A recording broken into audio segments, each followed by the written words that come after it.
Kech onge ng'a nyalo bedo ni ong'e historia mar Kenya kaka ong'eyo. Onge ng'a nyalo bedo ni riwo oganda ma kowuok kaka kawuono kochopo Mandera kata kochopo Marsabit kata kochopo Central Kenya ka to nitie jok ma winje.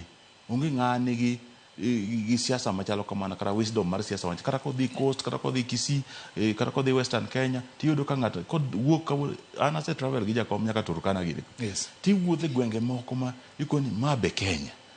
Iwuothe gwenge moko ma bandits gi rebels kata mana ji maskini marach to ng'at ma giwinjo en jakom Raila Amolo Odinga. Mipenji ni to jogi no ang'o miyo giwinjo nyiso ni jakom ni waluwe nikech ideologies mage.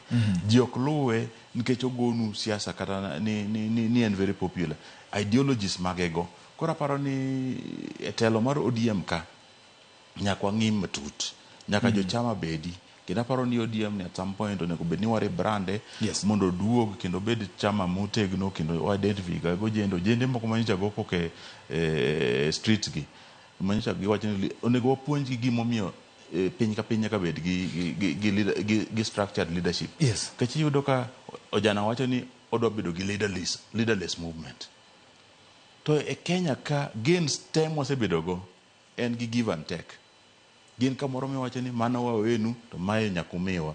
Mano wawenu to mae nyakumiwa. Kata umbe mano nyaka koro kaw to mae be koro wambe wendwa. To ineno ka ng'ato wuok to wacho ni Ruto must go. Kosedhi to miyo ng'a. Ka Ruto sano wuok kana wacho ni owenu Kenya ni umiyo ng'a. Koso wani Kenya nyao tare kende. Inyaka wabed gi structured engagement. Wawacho ni kose wuok to mae gima dhi timore mondo waket Kenya manyien. To kok waparo kamano to wabedo wacho ni koro nyithindo gi nyaka wamenta gi wanyisgi ni siasa ma Kenya ni boko yot ahinya.